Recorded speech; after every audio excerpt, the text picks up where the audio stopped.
2025 ఎప్పటిలాగే ఒక కొత్త సంవత్సరం మాత్రమే కాదు, ఒక కొత్త తరానికి పునాది.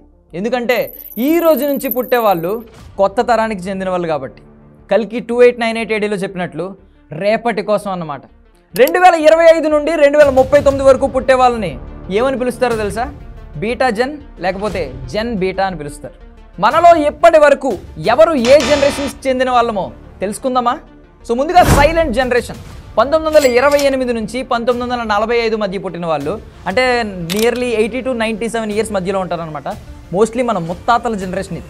ట్రెడిషనలిస్ట్స్ అని కూడా పిలుస్తూ ఉంటారు వీళ్ళని, అంటే సాంప్రదాయవాదులు అన్నమాట. రెండో ప్రపంచ యుద్ధం టైంలో వీళ్ళు చిన్న పిల్లలు.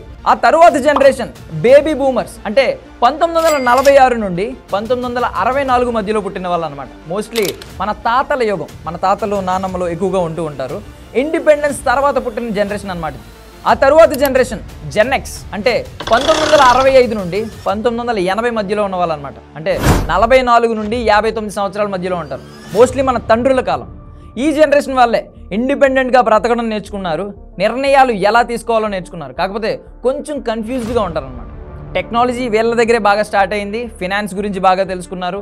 ఎంటర్టైన్మెంట్ విభాగం లైక్ సినిమాలు లాంటివి ఎక్కువగా ఎక్స్పీరియన్స్ చేసింది, మొట్టమొదటిగా ఎక్కువగా ఎక్స్పీరియన్స్ చేసింది ఈ జనరేషన్ వాళ్ళే.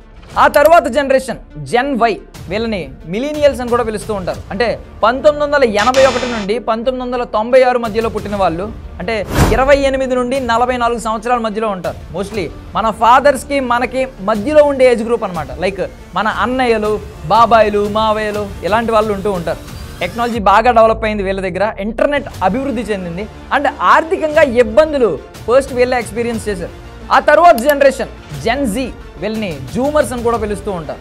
1997 నుండి 2012 మధ్యలో ఉన్న వాళ్ళు అనమాట. మనలో చాలామంది ఈ ఏజ్ గ్రూప్లో ఉన్నాం, లైక్ నేను అన్నమాట. సో ఉద్యోగాలు చేయడమే కాకుండా ఓన్గా బిజినెస్ స్టార్ట్ చేయడం ఈ జనరేషన్ స్టార్ట్ చేసింది.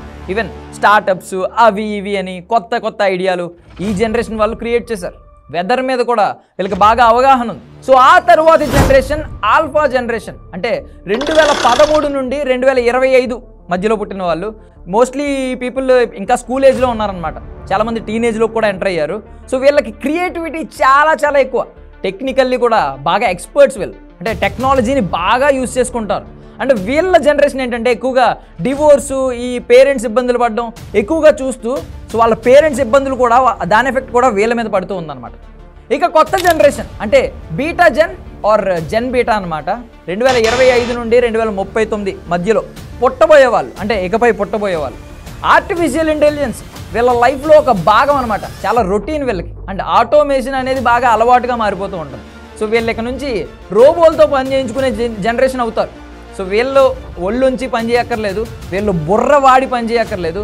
కంప్లీట్గా ఆర్టిఫిషియల్ ఇంటెలిజెన్స్ అండ్ ఆటోమేషన్ మీద డిపెండ్ అయిపోతూ బ్రతుకుతారనమాట. మరి వీళ్ళ జనరేషన్ ఎలా ఉంటుందో ఏంటో. అంటే వీళ్ళ కాలుష్యాన్ని కూడా చాలా ఎక్స్పీరియన్స్ చేస్తారు. అంటే ఇవి వాయు కాలుష్యం కావచ్చు, సౌండ్ పొల్యూషన్ కావచ్చు, అన్ని రకాల పొల్యూషన్ని వీళ్ళు ఎంజాయ్ చేస్తారు, దాన్ని ఎక్స్పీరియన్స్ చేస్తారు.